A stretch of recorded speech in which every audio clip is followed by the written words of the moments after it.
Assalamualaikum warahmatullahi wabarakatuh. Selamat datang di video pembelajaran kami dari kelompok 11. A few moments later.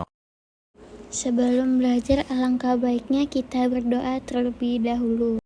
Bismillahirrahmanirrahim. Raditu billahi rabba wa bil islami dina wa bi Muhammadin nabiyyan wa rasulah. Rabbi zidni ilman warzuqni fahman wa amalan shaliha. Amin. Materi kita pada pembelajaran kali ini yaitu tentang permintaan dan penawaran. Apa itu permintaan? Dalam ilmu ekonomi, permintaan disebut dengan istilah demand yang berarti suatu keinginan konsumen untuk membeli suatu barang pada berbagai tingkat harga selama periode waktu tertentu. Permintaan adalah banyaknya jumlah barang yang diminta dalam suatu pasar tertentu dengan tingkatan harga dan tingkatan pendapatan dalam periode tertentu. Dalam kehidupan sehari-hari, kita selalu melakukan berbagai permintaan untuk berbagai barang dan jasa yang kita dibutuhkan. Para ekonomi dalam kajiannya membagi dua kelompok permintaan konsumen sehubungan dengan perilaku konsumsinya, yaitu A. Kelompok permintaan fungsional, yaitu kelompok konsumen yang meminta barang karena fungsinya atau barang memiliki daya guna.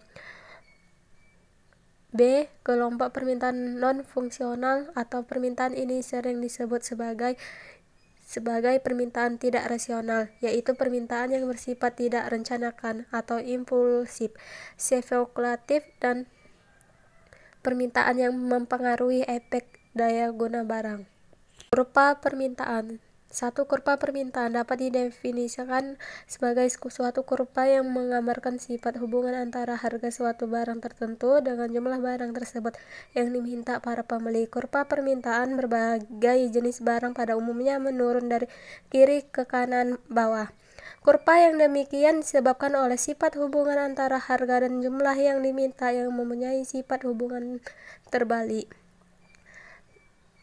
Yang kedua, kurva permintaan adalah kurva atau diagram yang melambangkan skedul atau hukum permintaan.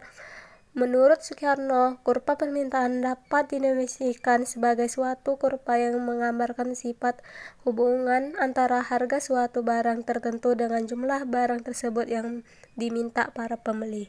Selanjutnya, hukum permintaan. 1. Apabila harga suatu barang naik, maka pembeli akan mencari barang lain yang dapat digunakan sebagai pengganti barang tersebut. Dan sebaliknya, apabila barang tersebut turun, konsumen akan menambah pembelian terhadap barang tersebut. 2. Kenaikan harga menyebabkan pendapatan real konsumen berkurang, sehingga memaksa konsumen mengurangi pembelian, terutama barang yang akan naik. Kemudian, apa itu penawaran? Penawaran adalah barang atau jasa yang ditawarkan pada jumlah dan tingkat harga tertentu dan dalam kondisi tertentu. Hubungan antara jumlah penawaran barang dan jasa dinyatakan dalam hukum penawaran, yaitu perbanding lurus antara harga terhadap jumlah yang ditawarkan. Artinya, apabila harga naik, maka penawaran akan meningkat. Begitupun sebaliknya, apabila harga turun, maka penawaran juga akan menurun. Selanjutnya, kurva penawaran. Kurva penawaran adalah representasi grafis dari hubungan antara harga suatu barang atau jasa dan jumlah yang ditawarkan oleh produsen atau penjual pada tingkat harga tertentu.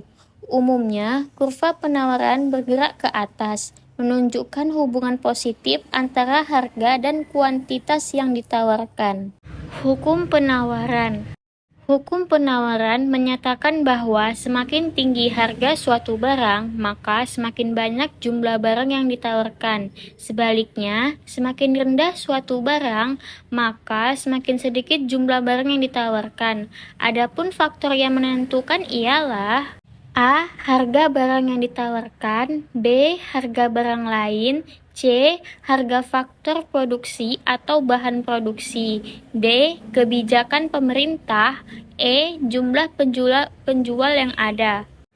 Menurut Sukirno, faktor-faktor yang menentukan permintaan adalah A. Harga barang itu sendiri. B. Harga barang lain yang berkaitan erat dengan barang tersebut. C. Pendapatan rumah tangga dan pendapatan rata-rata masyarakat. D. Corak distribusi pendapatan dalam masyarakat. E. Cita-cita masyarakat. F. Jumlah penduduk. G. Ramalan mengenai keadaan di masa yang akan datang. Faktor-faktor yang mempengaruhi penawaran lainnya antara lain A. Teknologi reproduksi. B. Munculnya produsen baru. C. Harga faktor produksi. D. Harapan atau ekspektasi produsen. Sekian video dari kami. Terima kasih atas perhatiannya. Jangan lupa di like, comment, and subscribe. Wassalamualaikum warahmatullahi wabarakatuh.